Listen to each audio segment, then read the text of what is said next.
Wait, do you ever get disappointed when you're showing someone something for the first time and you really want them to get it? And No, they not don't? at all. I think Yes. Oh. Matt knew exactly where I was Absolutely. going with that question. I'm clearly an Eeyore. I'm probably Rue. I'm a Christopher Robin with a poo rising.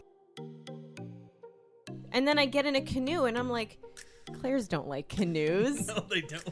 I'm afraid of this lake. That's exactly what it was. Ow. It was a beautiful moment in our friendship. I was literally in the middle of getting ready up and down the Pathetic. stairs. Ow. I was like, I'm trying to get my hair done. I'm like, I don't think that's an accurate representation of my owl. well, you were in such pain you couldn't see clearly. So, Trauma. Thank you for listening to the Last Will podcast. I'm Matt Young. I'm a theater educator and a parent. And ever since I lost my father to cancer, I have been mildly obsessed with death. This is my last will and testament.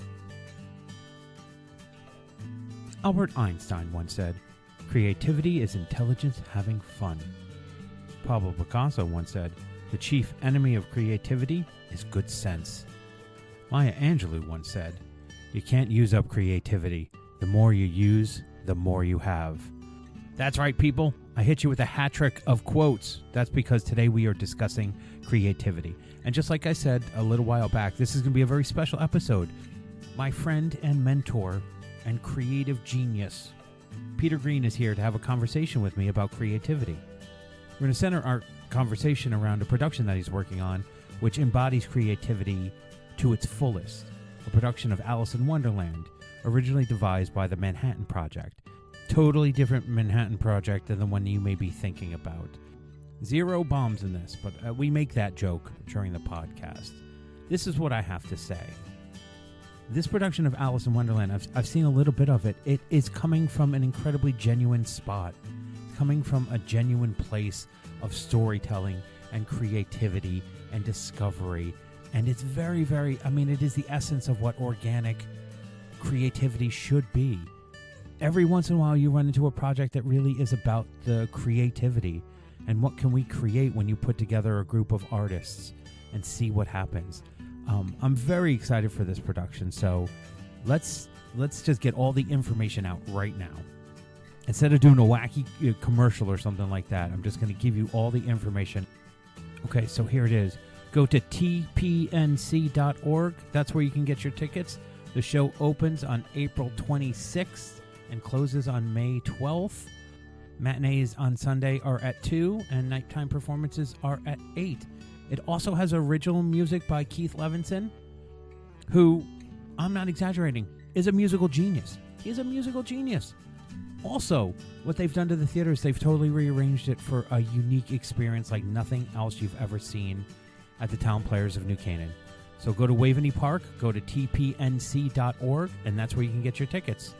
I hope you enjoy this conversation about creativity that I had with Peter Green, the director of Alice in Wonderland. Enjoy.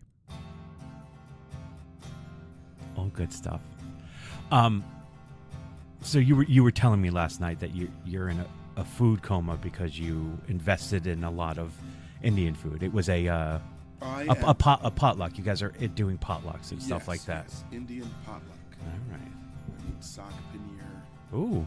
and lamb vindaloo and raita, and somebody made butter chicken, and people made all these samosas and aloo tiki things and desserts, and it was over the top. I once had a shrimp vindaloo that burned me so bad that every time I watch the show Hot Ones where they're eating wings, I'm like, it has to be like the shrimp vindaloo I had. I had a chicken vindaloo once. Like in my life, I remember 3 moments where I ate something that was hotter than I could actually ingest, and one of them was a vindaloo. That's crazy. Yeah. We had vindaloo experience. I'm hoping that we also didn't have a Burger King Whopper in London experiences that mirror each other, because I haven't eaten a raw onion in 20-something years, since 94, where I had a bad one in London. I don't blame you, London. I don't. I just blame I didn't know that there was a bad onion thing. Oh, for me, yeah. I love onion rings, though. so I can Okay. eat onion rings, but like raw onion, it's still I Maybe there can't was do it. some biological matter on the onion that had not been cooked off. That all of that could be very true, but now just the flavor of the onion will give me a little bit of the gag, and so I just can't do it. Can't do it. So not to acknowledge too heavily that what we're doing here is a technological thing. Yes, But should I be closer to this mic? absolutely, Okay. absolutely. But I was going to get to there because we always do like a bit of a soft opening, All and then we right. go into it. Hey, welcome to the Last Will podcast. If you're let me just tell you that your sound isn't off. I have a new friend here today. Claire and Grady will be back. They'll be back tomorrow. But this is a special episode with my friend, Peter Green. And I say my friend, but he's also been my mentor for, I want to think, whether you know it or not, you've been working that way, for 10 years? Over 10 years? How long have we known each other? I think it's over 10 years. Because when we met, I was still working in Wilton, and some of those Wilton kids, or I just stopped working in Wilton, are doctors now. And some have kids, so it's got to be at least a decade, right? It was Jekyll and Hyde. I have no idea what year that was. And me neither. I think it had to be past 2010. I had kids. I could look it up. Nah, it's fine. Okay. It wasn't the musical. No. No. No, it was a bogus experimental theater version of... Jeffrey Hatcher, who's a playwright I like. Well, okay, Mr. Hatcher, no shade on you. No. He wrote a play called Stage Beauty that I've always tried to mount about one of the last male actors playing like all of the women parts, was like known for all the women parts. I can't remember his actual name. They made it into a movie. The movie's actually called Stage Beauty. The play is called I'm so sorry, Mr. Hatcher, because I know you're probably listening. Yeah. I want to say Confessions of a Dangerous Mind. No, that's not it. I know that's not it. Something Stage Beauty. What I Did for Love? What I Did for Love, Stage Beauty. So Peter's here, and as I said, Peter's a mentor of mine.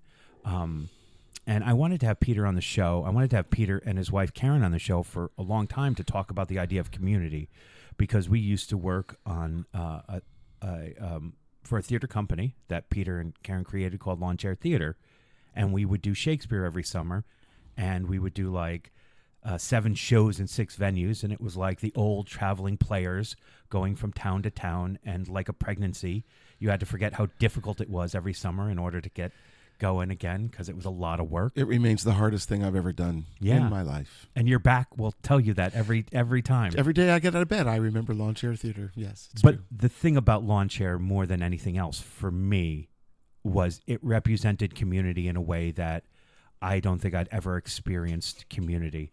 Like, we talk about the idea of community theater, but Lawn Chair for me really represented that, because you needed everybody to come together in order to pull this magic trick off.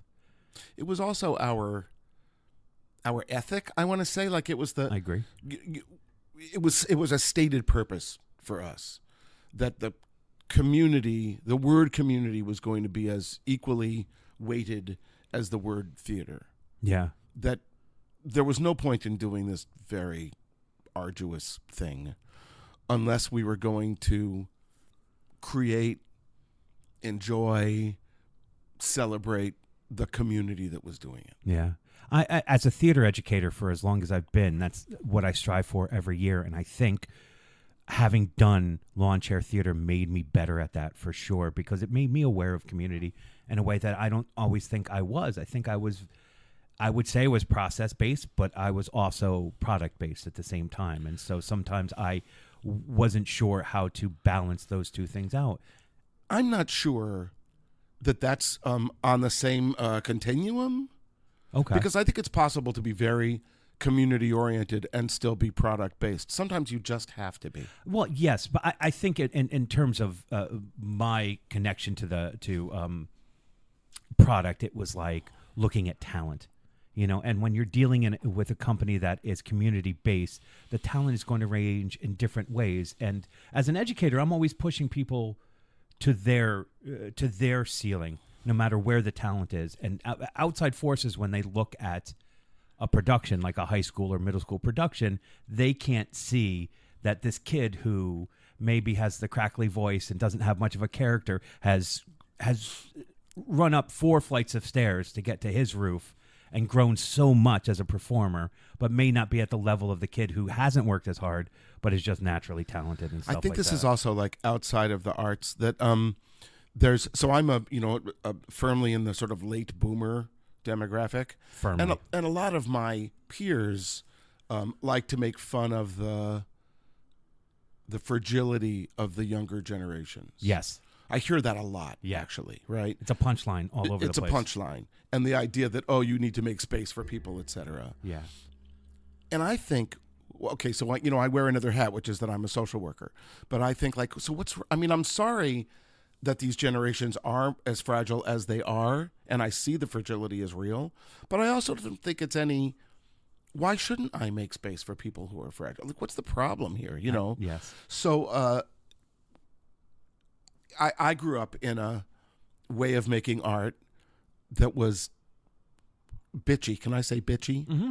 You know? Yeah, you can use them all. We were, as theater kids, we were bitchy. We liked to make fun of each other, and we would like sort of insult each other and take each other down and do all that stuff. And it was all love, right? It was all we love each other, so we can call each other that. Yeah. And we were really sarcastic kids, and I learned at some point early in social work time that sarcasm was a luxury I could no longer afford. Right. And I was rehearsing, I don't know which lawn chair show. It was early-ish Yeah. in my time doing lawn chair.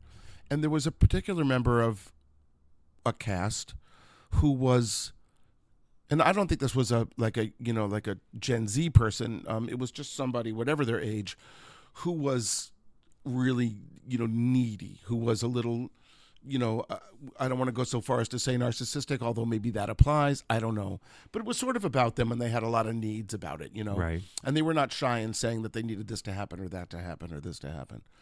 And there was one, big full cast rehearsal, and we were getting going, and they said something about something that had to happen, And I looked at them and I said, "Okay, princess."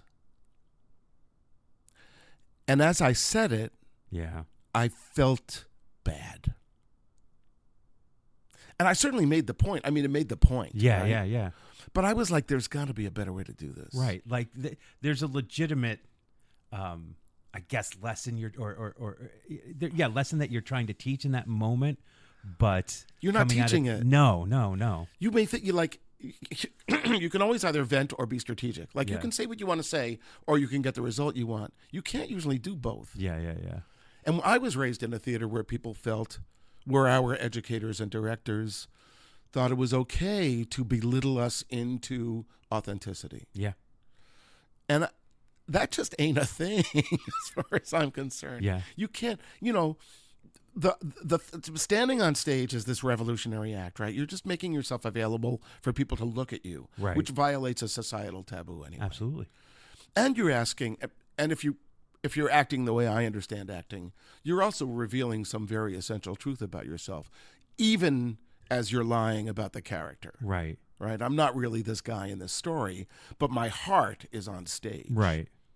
So if I'm gonna ask an actor to stand on stage and be as emotionally honest as they can be, I can't be insulting them. It doesn't work. No, you can't bully them, and that's the thing that seems to be missing out of a lot of like theater education.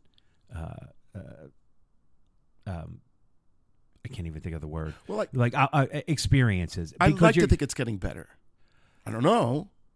I'd like to agree with you, but I don't know that I do. I witnessed too many moments of educators bullying and then expecting vulnerability afterwards, and you just can't push somebody into that. If you don't have a sensitivity to what's actually going on, or even an understanding, then you're going to just use bravado to try to get what you want. And I just think Lord in knows I society, did it. we've seen how poor that works. How poor. I did so much of it. I had such great negative role models as a young, performing artist, and really, sort of fabulous monsters. Yeah, I did too, but I just don't. I don't think the tough love doesn't always work. I'm grateful to performing them arts. for their example of what not to do. Yes, absolutely. And I think of them every time I have an opportunity, one of those moments where I could say this or I could say this. Yeah. And the redemptive power of saying the kind thing and of leading with love Yeah. is never lost on me. No.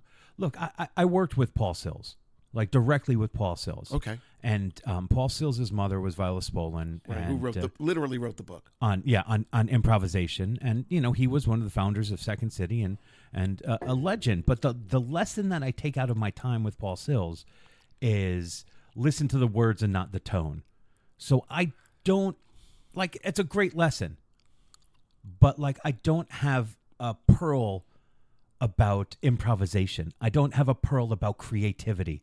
What I learned was how to take criticism in a way that wasn't personal. And yes, that's valuable.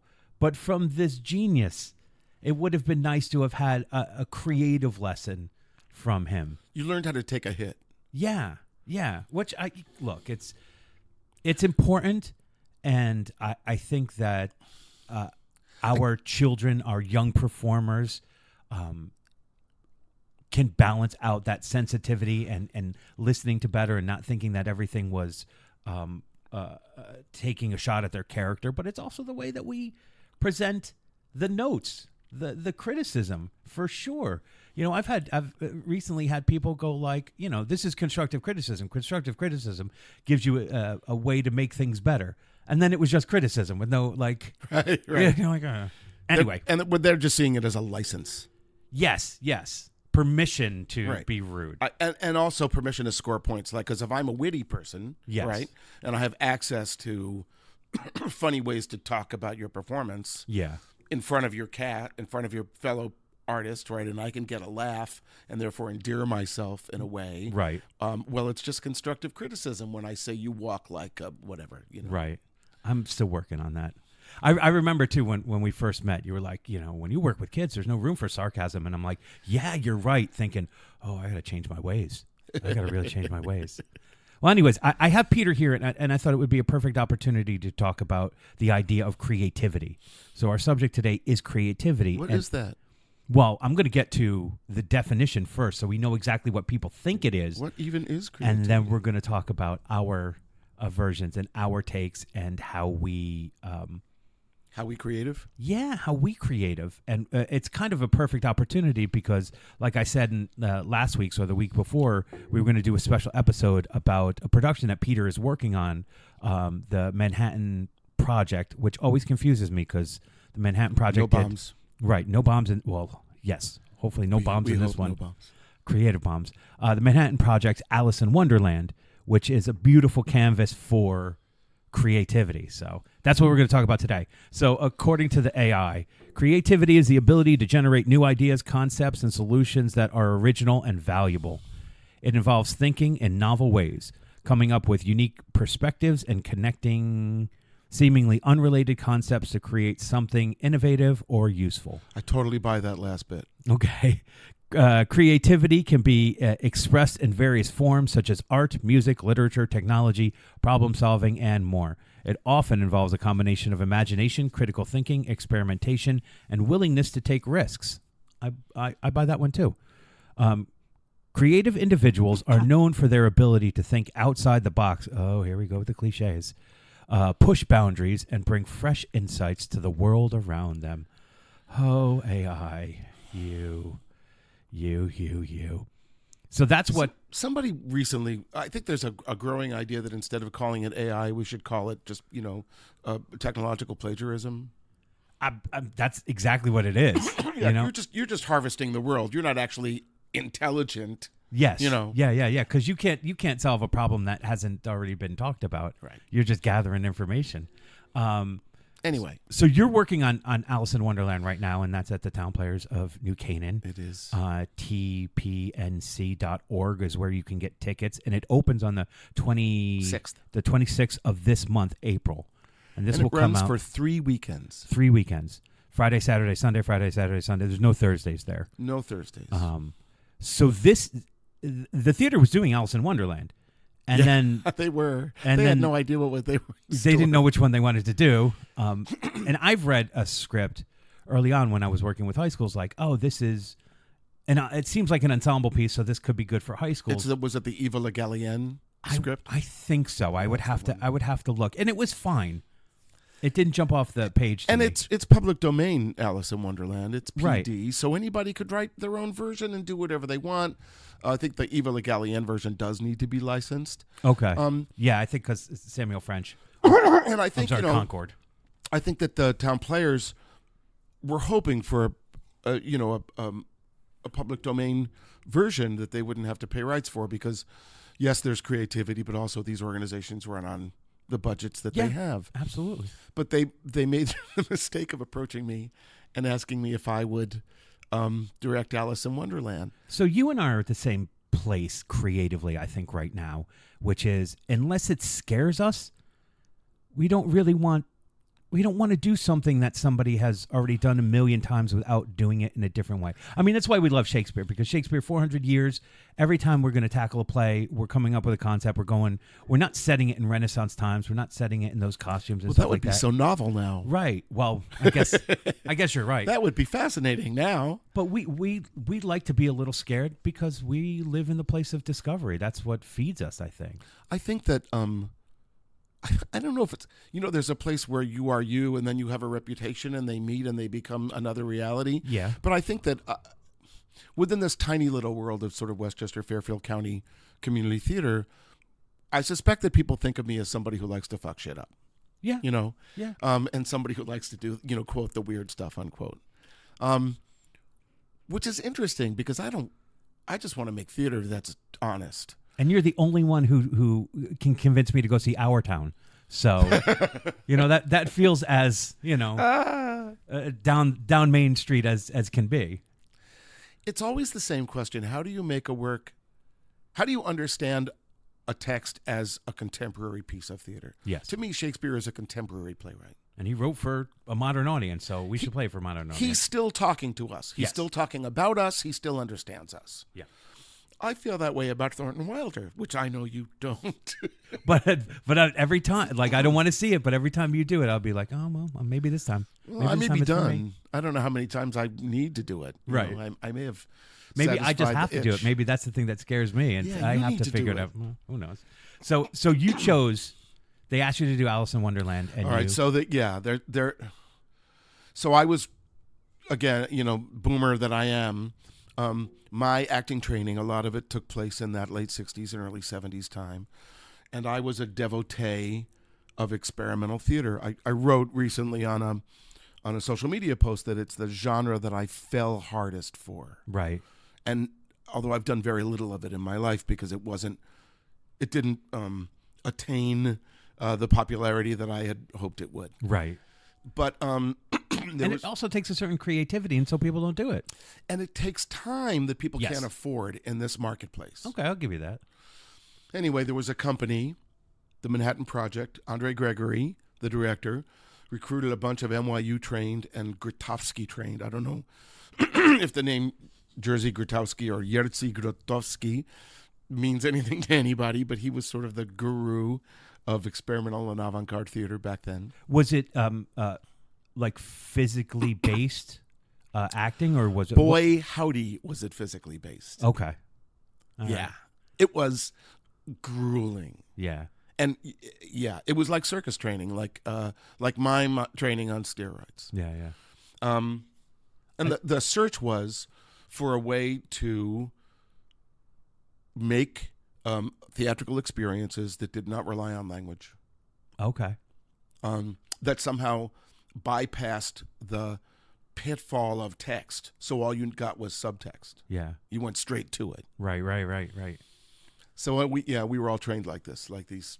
I don't know. I've never been so toned and limber and flexible and all that in my life. But he recruited a bunch of young performers who were trained this way. Yeah. 6 of them, and they just started working for the sake of working together. And they had a lot of ideas about what text to work on and pick them up, threw them out. At some point, one of the members of the company, a woman named Angela Pietro Pinto, who I believe is still teaching acting at NYU to this day, suggested Alice in Wonderland. And they spent 2 years for no money. Like, these people, God knows what jobs they had. Like, every now and then a grant would come through, but they, it was hard. And NYU would give them studio space and then take it away and then give it back. But they built this thing. And they built it, they would do 2 months of improvisations about the Alice Little's family. Yeah. And in the finished piece, maybe there's one line of dialogue said by a duck out of that improvisation. Right. They took forever, and they made this thing, and then when it was finished, they didn't even know what they had, and they started performing it for audiences because they needed the money. Yeah. And it was a sensation. It kind of galvanized the experimental theater world. It toured for like 7 years. It was a big deal.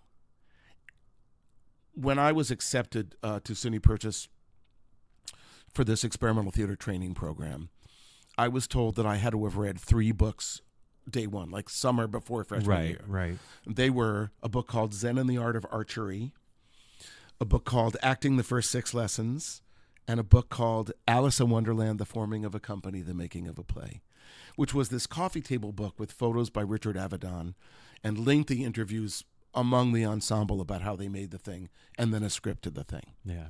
And then I went to see it. I saw it in like 1974 in New York City. We took a field trip. And I remember it as this wild ride, this exhilarating, antic, emotional, funny, powerful, this thing. Memory dims exactly what it was that I saw. Yeah. I remember little moments. So anyway, when the town players of New Canaan, fast forward this very many years later, excuse me, said to me, would you like to direct Alice in Wonderland? I said, yeah, if I can do this, which of course then they had a license. I'm sorry. Well, And off we went. Yeah. And then I said, can we not do this in the proscenium shape that is your theater? Can we do it in the round? Which I recently was in the theater and had auditions there and just saw the space, and it gave me chills. It just gave me chills there's a couple things that are going on within this production already that give me the chills. One is I love a story that's familiar seen in a different way. I'm a big fan of Rosencrantz and Guildenstern Are Dead because we're skewing perception on something that is well known. And that's exactly what we're doing here. And then to go into the theater and go, oh, everybody's taking a leap of faith. Like, I have no doubt that Peter's going to take a leap of faith. I have no doubt that the cast is going to take a leap of faith. But the theater is now taking a leap of faith. And they did it by moving the chairs around, giving you a different experience in that space. I come from a theater where, even my high school theater, we would do stuff in the round on the stage. It didn't just have to be proscenium acting. So Right. I was so prepared when I went to college to be a thinking actor, because you have to when you're working in alternative spaces. You have to be aware of your surroundings. You have to use your soft focus. It forces you. It's yes and of theater because it forces you to be present in every way. And they, the town players, without batting an eyelash, is it batting an eye or batting an eyelash? I don't know. Anyway, I've heard batting an eye. I guess batting an eye. But really, it is your lashes that are going up and down. They're If we want- batting, right? Yes, yeah. The town players just said, yes, sure. And Joel Reynolds, who was the sort of master carpenter and TD there, just said, yeah, let's just figure this out, and built this multi-level. And okay. The theater I grew up in, the experimental theater I grew up in, is the idea of a poor theater. Grotowski's book was called Towards a Poor Theater. It was a theater devoid of tech. If you went to see Grotowski's company work, there would be like 2 flashlights on the floor pointing at the ceiling, and that was all your lighting, and there's no set. Yeah. And so it doesn't occur to me, oh yeah, art direction. Okay, somebody have an idea? Like, that's me. Yeah. But they built this very elegant looking space. It makes me want to cry. And then, directing is like you dream a thing. Yeah. And then people show up, if you're lucky, and they dream with you. Or they even dream their dream of your dream, and it gets bigger. Yeah. So Alex Theodoropoulos, who is this amazing visual artist, is creating this subterranean, the underside of a tree meets Victorian England. She's creating this environment in this space that Joel built.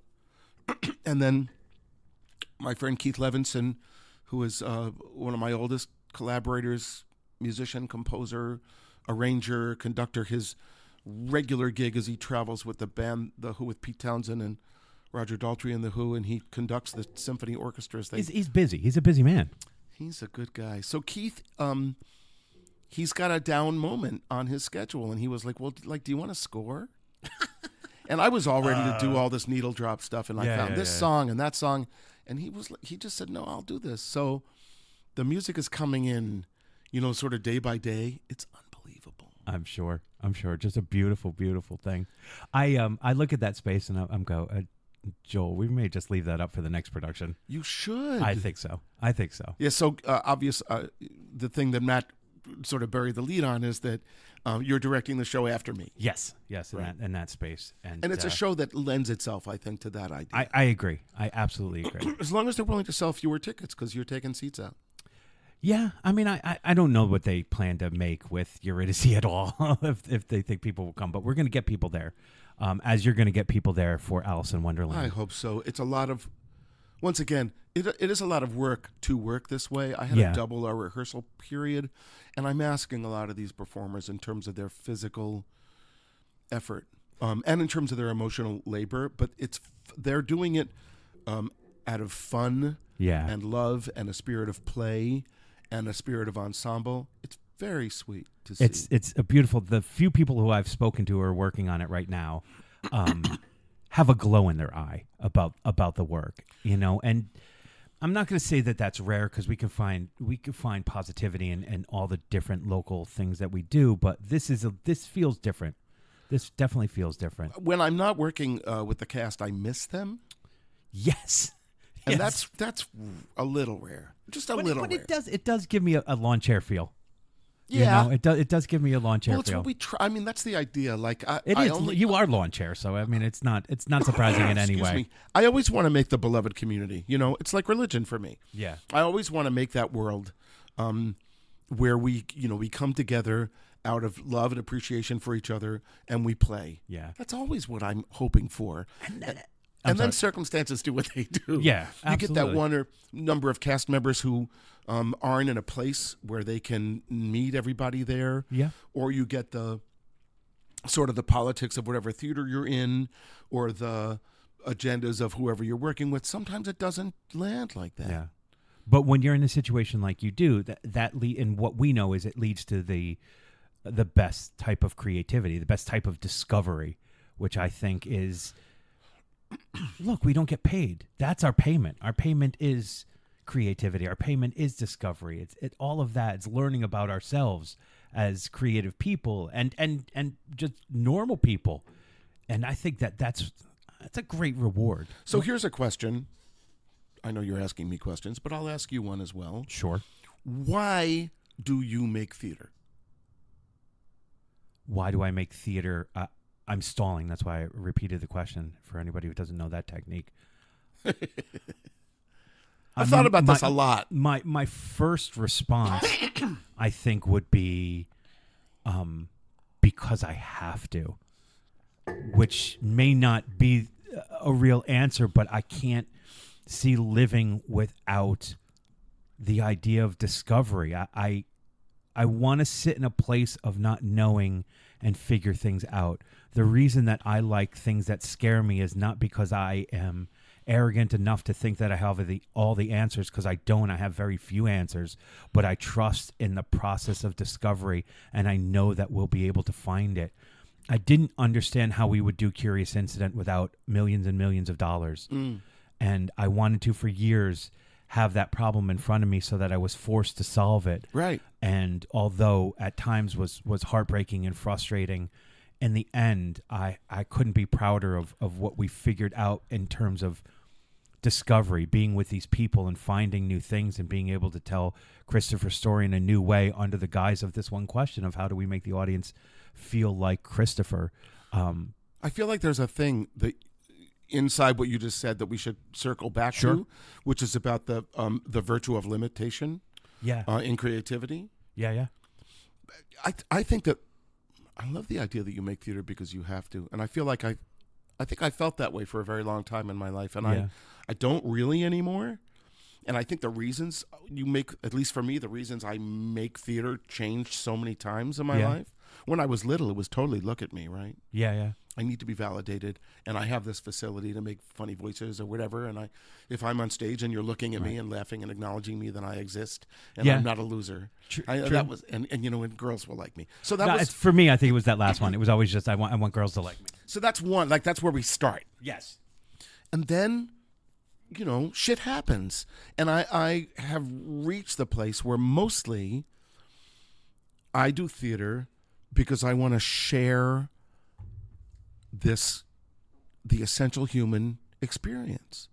When you make honest theater, you're inviting audiences into the very essence of what it is to live a human life. Yeah. And to me, that's how we make more empathy in the world. Yeah. And in a world that really needs a whole lot more empathy than it's got. So I don't know if I would call it political, but or religious or spiritual or philosophical, I don't know.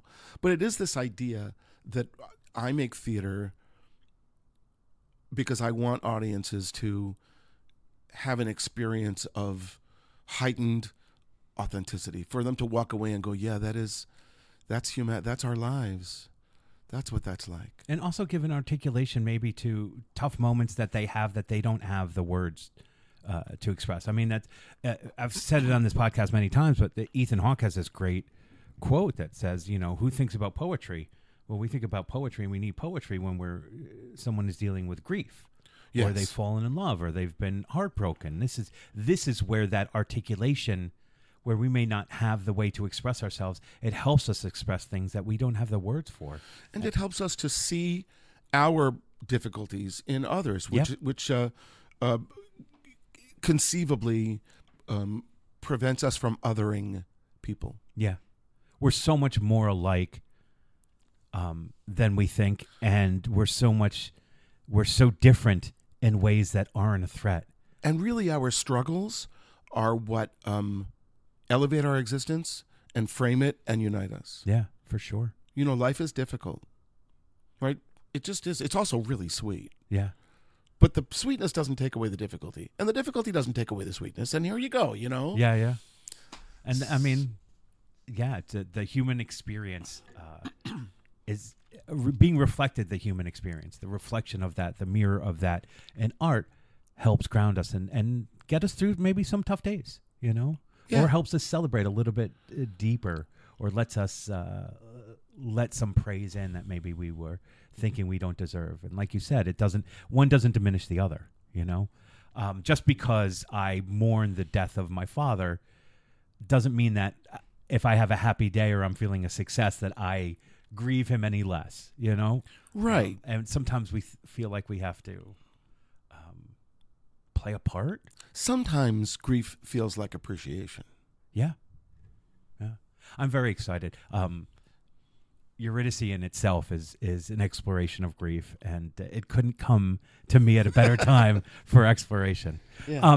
So I was reading a little bit. The New York Times wrote a review of the Manhattan Project's Atlas. Yes. And one of the things that it said was, Clive Barnes, right?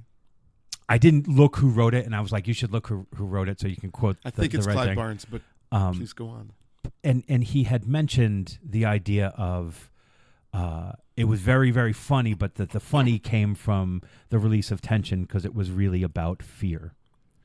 And I wondered what you thought of that. And then I thought to myself, well, there's no way that Peter's going to acknowledge this, but there's no way that that's going to be the path that he takes. First of all, because, it's already there, and he didn't know the group that he has. And now that he knows the group that he has, and what is going to be the foundation of the start of the work. Because I would imagine creatively, we start somewhere, and then, as our old friend George Morrison used to say, you put it in no motion, and then you see what happens. I don't know thought if I you knew ever what it heard was of that. about. Oh, okay. I thought I knew what it was about. That's a beautiful sentence. I thought I knew. I have to cough. I'm sorry. No, go ahead. I thought I knew what our version of Alice was about because I had read it and thought about it, and I was like, okay, so Alice is on this journey of acceptance that she's this Victorian era child. Mm-hmm. She's a bit of a brat, and she finds herself in this world where nobody behaves in a way that's societally normed, and everybody's behavior is bizarre, against the rules, taboo. And she starts out trying to correct them all and judge them all. And by the end, and I should say that this script is not all of Alice in Wonderland and Through the Looking Glass.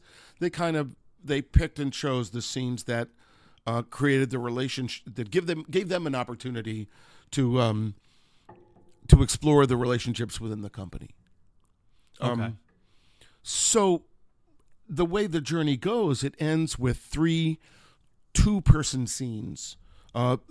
The White Queen and Alice, Humpty Dumpty and Alice, and the White Knight, and then it ends. She comes back up the rabbit hole. Oh, spoilers. Oh, sorry. Oh no, I think you probably known because the story's been around for a long time. A little bit. So I saw it as this journey of Alice to become an accepting person, to be able to meet people as themselves instead of as, oh, your behavior is not okay, you know? Yeah. That it was Alice learning how to live in a non-normative world, which really speaks to these times. I feel like we are in the process of becoming a less normative world, which is why, you know, so many people I know are bemoaning, you know, the profusion of pronouns and stuff. Why do I have to have all this? Because we're not normative anymore. Yeah, people get to say who they are. And it's okay. And you said you want me to call you Henry, so I'm calling you Henry. I mean, it's like that simple. It's but, that simple. All right, anyway. Selfish. Yes. No so digression. I saw this as an exploration of somebody learning to live in a non-normative world. Okay. And then I started rehearsing. And I also thought, so one more thing. I also thought about madness a lot. Okay. So you can't go a day without somebody going, the definition of madness is doing the same thing. And actually, that's not the definition. I'm sorry, social worker speaking here. That's got shit to do with madness. I don't. You call it what you will. It's foolishness. Madness, as I understand it, is living in a reality that causes you to behave in a way that does not conform to the reality of everybody around you. Makes sense. If you were in a world where everybody, believes what you believe, you're not mad, right? But if I believe that, aliens are trying to talk to me through the fillings in my mouth, and I have to wear, like a tinfoil hat to protect me, I'm not in a world that believes that. So now I'm crazy. Right. Because it's still my reality. It just doesn't comport with yours. Anyway, I had this idea that Alice could also be sort of an exploration of madness, that, because the Cheshire Cat says we're all mad here. What does it mean that they're all mad? It means that nobody behaves in a way that conforms to Alice's reality. Right. But couldn't she be the mad one? Because the reality is... Of course. Anyway, I thought that we were going to be exploring that. And then we started rehearsing. And the play and the players told me what it was. Yeah. And that's a really, truly beautiful thing. And I have to say even more clearly that they told me what it wasn't. Yes. Yeah. I mean, that's process too. Like, process is the exploration of things that aren't working to help guide you towards what's working. That's what I think. And because we're so process focused in this show, because we really are doing it the way it was done in that, not thinking so much about product, I don't know what it is yet. We open in 2 weeks. I don't know what it is.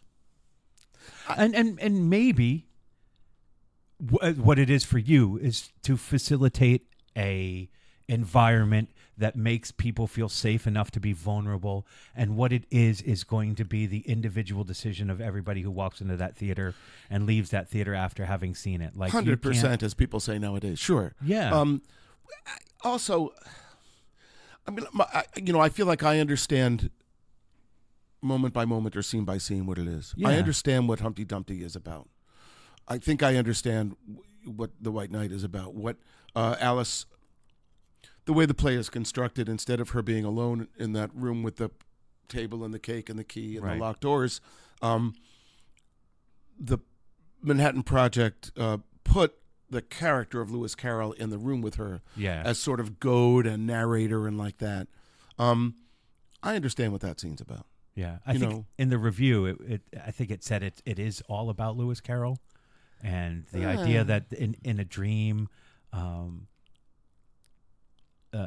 it's really a nightmare because everybody is who they say they are, as opposed to being a dream and something that may mean something else. But I saw interesting. I saw a play in London that was when I was studying there. Called Alice Through the Looking Glass, and it was just about Alice and Lewis Carroll. And I think it was about the formation of the stories. I don't remember a lot of the details. I don't remember it moving me in a way. I didn't find myself connecting to what his process was, because I think he was a bit of a creep in it as well. He And was I, a bit of a Well, creep, we think. Yes. Yeah.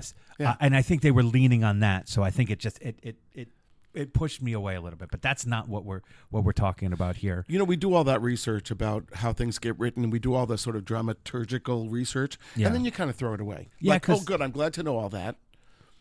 Now, what's this moment between these people in this very real encounter? Yeah. And how does the real encounter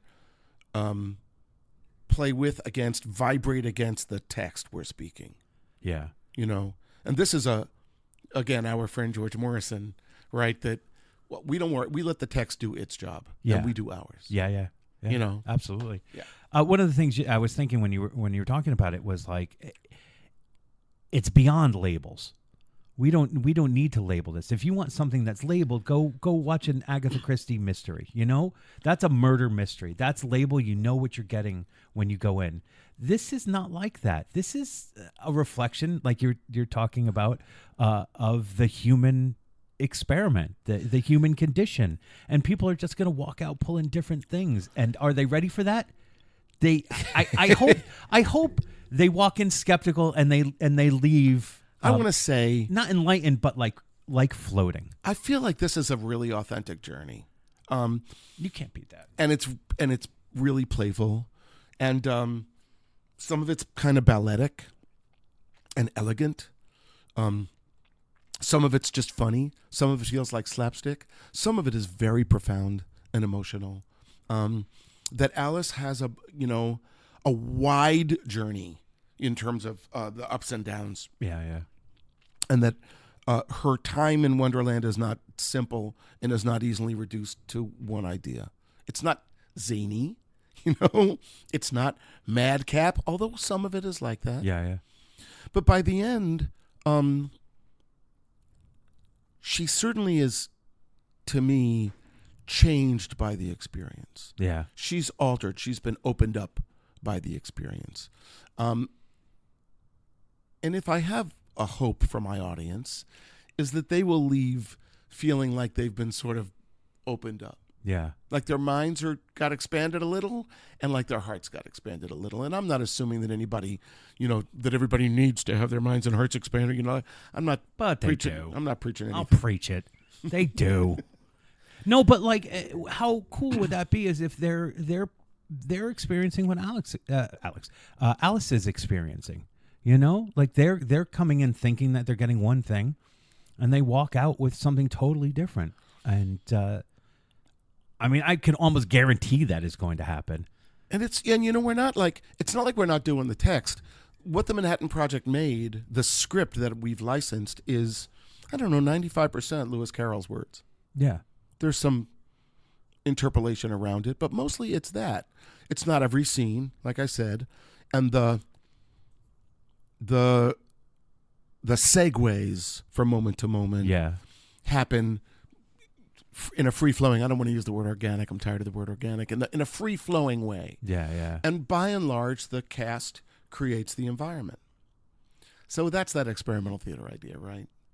I think people in their minds, they hear experimental and they have a judgment on it. So I hope that when they go and see this, and you people should all go and see this, that changes as well. I have been, the last time I went to a real live experimental theater production in the city, not very many years ago, maybe just pre-COVID. It was. I don't even know if I want to say the name of the company because I don't want to besmirch anybody. This is one of the legendary, seminal, important, very sort of politically radical experimental theaters from the 1960s. This is a very powerful legacy. Yeah.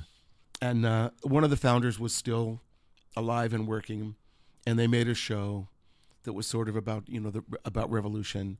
And we walked in and sat down, and they came over and they handed us pieces of leather and scissors and lace, and they were like, "We're all going to make shoes." It was embarrassing for everybody. Yeah. And then they taught us a song about revolution we were supposed to sing, and they kind of marched us around the stage. Now we're going to sit over here, and it was appalling. Yeah. And silly, and it wasn't intentionally silly. So I want to say, to reassure anybody who's thinking about coming or not, that nobody's going to ask you to make shoes. That this is not, it's intimate in a way, the way the space is constructed, you're not very far away from the actors. Right. But nobody's going to sit on your lap. Nobody's going to stand you on stage. Nobody is going to interact with you. It's not audience involvement. It's not Sleep No More, Yeah. So you'll be safe. Physically. That's important for an audience. And if you are looking to make shoes, you can still come too. Just because you wanted a pair of shoes at the end of the production, you can make shoes later. Yeah, you can do it. Totally. So sometimes on the show, we like to just go through some of the cliches and about myths creativity? of creativity and stuff like that. Bring it on. So let's just go with the cliches first. One of the cliches: think outside the box. Think outside the box. Which I get what you're trying to say. This is what I said to the people who auditioned for Eurydice, and I really loved this, and so I'm patting myself on the back for it, which, as you know, isn't something that I often do. You don't do it often enough. Well, thank you. I said the story of Eurydice and Orpheus is so well known over the years that that's the melody. We don't need to play the melody here. We're gonna play the harmonies. We're gonna play the dissonant chords. We're gonna play everything else. And so that's going to go throughout my processes, especially because it's about music, is we don't need to play the melody. You don't need to play the melody. And I think it's the same idea of think outside the box.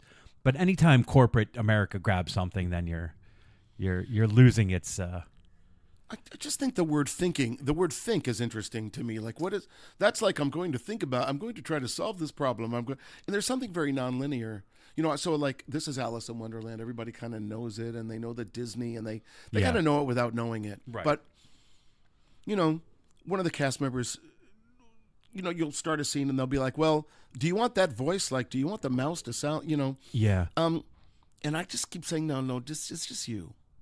I may, by the time we get to performance, ask them to add those voices back in. Right. But I got to start from something else. Yeah, absolutely. For me, this is what it feels like to be directing this show. I feel like I'm like a giant radio antenna. And the universe is out there. And I just sit in that rehearsal, and I just open up the veins of the antenna, and I wait for shit to be received. Yeah. In a way that all I have to do is decide one moment. Like, if I can say, can you begin the scene standing over here, and can we talk about what we think it's about? Right. And then go. And then they go. And then I'm like, oh, thank you for showing me that. Now I know what's next. And then they do that, and they add, oh, thank you for showing me that. Yeah. Now I know what's next. And the limitation idea, right, that when we know what we can't do, or what we are, the box we are in, it's actually thinking inside the box. Okay. Not out. Yeah. Like, Shakespeare didn't write outside the box. He wrote an iambic fucking pentameter. Yeah. What's more of a box than da-da-da-da-da-da-da-da-da? True. And because he gave himself that box, he was able to be endlessly and eternally inventive. Yeah. So, give me a box, and then let me fuck with it. Yeah. I get it. I get it. I mean, I think for me, what I see being a dead end for a lot of people is they create the box early on, and that's it. You're just doing that one thing. You're serving the text. Oh, I just want to serve the text. Don't serve the text. Serve yourself and let the text do its job. But or even. Yeah, they are. They're obligated only to the text. And the one thing I say often is like, we have to, like, we'll get to it, but we have to move away from the obligations of the scene in order to open things up for ourselves. Well, you know those people, like either singers or actors who feel the need to gesture with the text? Yes. Like they say the word the moon and their hand goes up towards the Yes. sky, and they say the word my heart and their hand goes on their chest, and like there's this somehow like they're stapled to the, it's a say, we call it say, right? Yeah. I can't cope. I can't. Imagine if acting was all indication. I can't. And it was once upon a time. We know that know. in the 1800s there was a, you could see pictorial encyclopedias of gesture. Yeah. You know? You really have to give credit too, right, to the Moscow Art Theater, Really. and all Stanislavski and Chekhov. who went into like, oh, what would it be like if we were natural? Let's see what that's about. Creativity is intelligence having fun. I've never heard that one before. Creativity is intelligence having fun. I would say that I agree, as long as we don't start to quantify intelligence and be like only smart people can be creative, because really no. Right. I've been seeing this thing go around about this doctor. I think he's an Indian doctor, and he's being interviewed, and he said that the one regret I had in life is the way that I like dedicated myself to being a doctor, because I lost playfulness. And playfulness is really like the greatest gift. I'm paraphrasing in an awful way, but like that was the idea, was never lose your playfulness. And creativity to me is, I guess, an invitation to be playful, because so much of our life is a little bit more serious, and we have responsibilities, at least as Americans. I think the Europeans probably know how to be a little bit more playful, and they don't dedicate themselves. 90% of who they are isn't their work. It's just part of their That may life. depend where in Europe you're talking about. Well, of course. Yeah. Yes, for Know sure. what you mean, for though. sure. There's usually water close by. You can visit that. Creativity is a wild mind and a disciplined eye. What? Okay, I'm going to sit with that for half a second. A Yeah. wild mind and a disciplined eye. And a disciplined eye. I don't know the eye is the right organ for the discipline, but I know what they mean. I think. No, so I saw, I think I've said this here before. I saw Stephen King talk at Radio City Music Hall, and one of the things he said about writing, when you really want to be a writer, is you got to sit down at 10 a.m. every day at the computer and write, and it doesn't matter if it's garbage, you just write. And I've always thought, like, yeah, when we're not in flow, when we're not in the zone, when creativity isn't coming easy, that's when we need the discipline of our craft, and we have to sit down and we have to be a little bit more disciplined without the attention to the product of what we're doing. It doesn't have to be good, but we have to sit down and like stretch out whatever tool we're using. You start to me on those days. You just go back to square one. Like, we're going to warm up. Yep. And we're going to stand in a circle, and we're going to look at each other, and we're going to make a sound and a movement, or we'll do whatever elemental theater game. Right. And we're going to center ourselves in our presence with each other. And that to me is a discipline. You're going back to your craft, because when things are going well, it's not easy, but it's easy. Also, speaking of discipline, learn your lines. Yes. Yeah, Learn your absolutely. lines. It's not all just free flowing. We're going to find things. There are certain disciplines. Highly recommend, by the way, speaking of Stephen King and writing and that discipline, the book Bird by Bird by Anne Lamott. Okay. For writers. It's a brilliant thing. Nice. Creativity takes courage. Sure. I feel like it's a sort of yes, of course, and then what? Yeah. There's something about the way it's all phrased, because I asked for creativity cliches, so it's all creativity. And creativity is, as we were discussing before choosing a topic for this, there were all these different things that kind of go under the umbrella of what creativity is. But what doesn't take? Dude, living takes courage. Come on. Yeah. Everybody who gets out of bed in the morning and manages to brush their teeth and put clothing on and leave their doors, I think there's an element of courage to that. Yeah. But society would be like, just get on toughen with up. it. Yeah. I know. Toughen up. So Yeah. it takes a very open heart to see that, which is who you are in general. And I love you for that. Bless you. Creativity is contagious. My child. Creativity is contagious. What I think is when you have a fearless performer in a group, it helps ignite the rest of the crew to feel safer to take risks. I have been called by performer, but like working with other actors, there are actors who call you, who demand that you show up. There's a wonderful mostly Connecticut-based performer who's gone now. Her name was Nancy Anderson. And I don't know if your listeners know or don't or whatever. We played husband and wife one time. As did she and I. Now, look at that. We did 6 Degrees of Separation together. We did Rumors.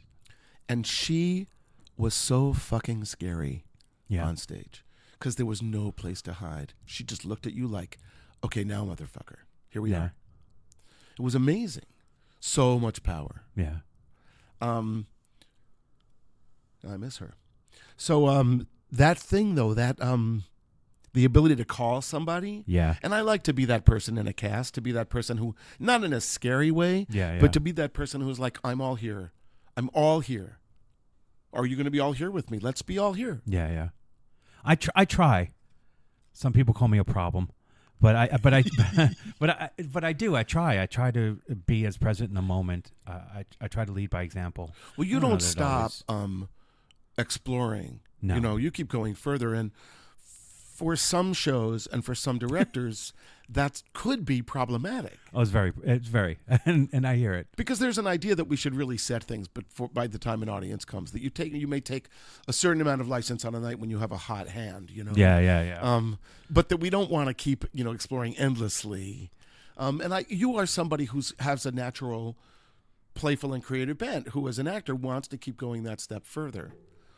I don't know how much of the Beatles, all those hundreds of hours of them working on that last album you saw. Yeah. But it's really revealing of John Lennon's way of working. That Paul McCartney had the whole song arranged in his head. Yep. And John Lennon would just keep going. Like, he would just keep riffing on the lyrics endlessly. And one got the sense, like, if you never recorded it, he'd be doing it 20 years later, still just a little bit, like spinning out. Yeah. I thought that was pretty fascinating. It absolutely is. Talk about an artist that we miss. Well, this has been something that I've wanted to do for a long time. Obviously, we could talk for hours and hours and hours. I would love to come back and bring my partner in crime with me. Yeah, because I think community is a really important thing to discuss, and I can't have that conversation on this podcast without you and Karen. And she's my favorite director. Yes. And obviously I have a short list of favorite directors, and you're on it as well. Thank you. And she and I, in terms of our directing styles and the kinds of theater we do, could not be more different. Yeah. She's pretty much I'm not going to say that because she'll be like, no, you're categorizing me. Don't you dare. Yeah, right. We're just very different in style, although I have to say that much of what I learned about kindness as a director, I learned from watching Karen. Yeah, absolutely. Yeah. Absolutely. Yeah, well, she does things with great care. I know the last time we worked together, I had gotten to an argument with another cast member about something, and I just went up to her and just apologized, like, I'm sorry, this shouldn't have happened. I did this. And her kindness in that moment is something that I'll never forget, because she was totally and completely understanding to a bonehead thing that I had done and could have, caused problems.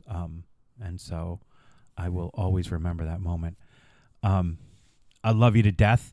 What can we tell these people? They can get tickets at tpnc.org. Right. So here's a thing to know, because it's a tiny bit confusing. There are 2 kinds of seats.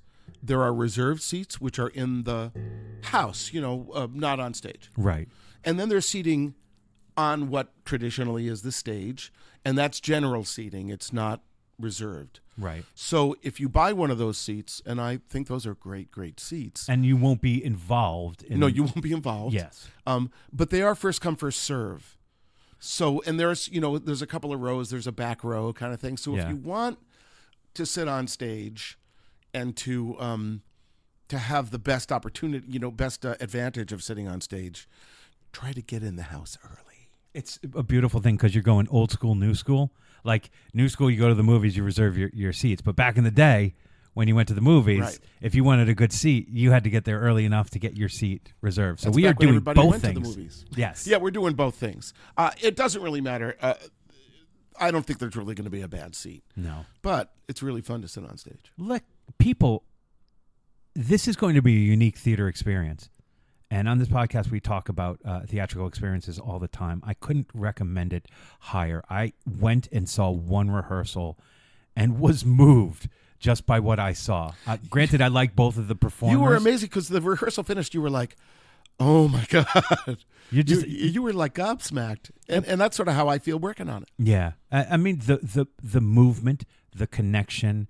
They were in a museum rehearsing. I didn't have any of the bells and whistles that you would get.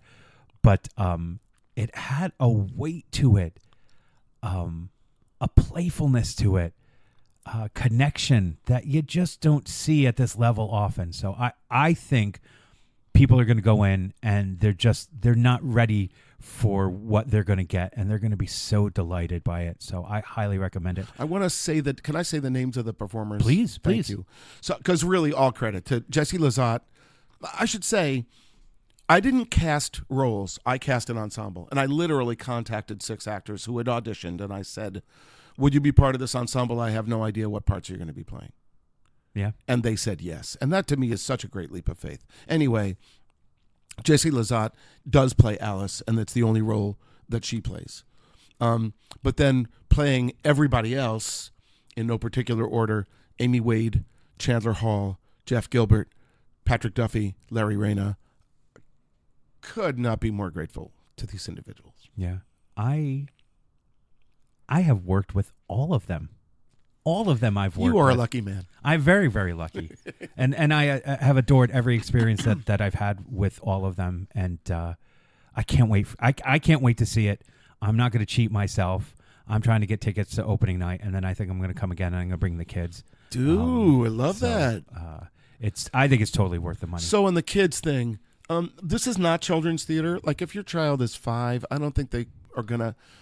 I don't think it's their experience. Yeah. I would encourage like 10 and up, maybe. That makes sense. Yeah. Thank you for adding that, because sometimes people they'll hear Alice in Wonderland and think, but I think on all the advertisements, I think it says it's not like adult. It's not porn. It's not it's not anything like that.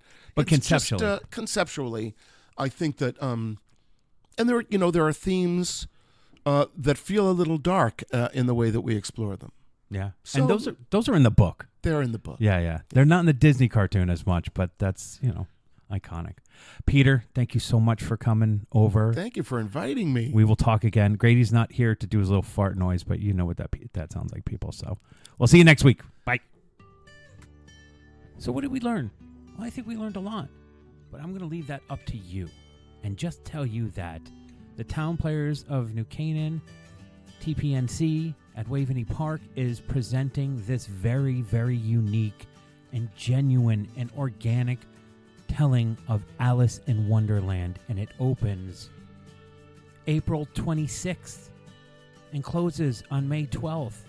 So that's like 9 opportunities to go see this phenomenal show.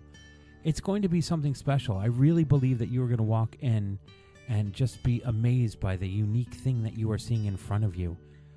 Tickets can be found at tpnc.org. I mean, I think everything you really need to know is in that interview. I mean, you can hear Peter's passion for it. I love the opportunity for local artists to get to do something that is very, very unique. And so often we are painting by numbers. Here we have a clear canvas in which to throw a bunch of paint and see what sticks and what doesn't stick. I know it's going to be a unique experience. It's going to feel genuine. You're going to see performers who put their whole heart and soul into a production. I'm so excited to see what they come up with. Alice in Wonderland is a beautiful canvas for this kind of exploration. And I think you're going to come out and it may mean something different to everybody. And that's a really beautiful, beautiful thing to experience. And we don't often get to do that in local theater. So please, tpnc.org. Go get your tickets. It is April 26th to May, what did I say, 13th, 12th or 13th? I'm just looking at the little press release here, and I don't know if I want to read it to you. This is what I want you to know. I think this is going to be the most thoughtful production that goes up this year. I think it will be the most unique production that goes up this year. And if you want to see something unique, this is the play for you, Alice in Wonderland. But it's not really for kids, it's for adults. So, after that, don't forget to see that Sarah Rules Eurydice is going to be coming up at the theater. I wonder who's working on that. I've already gotten to so many deep discussions about grief. Oh, I hope I survive this one. But until then, please go see Alice in Wonderland. I can't recommend it high enough. Till next week, onward, forward.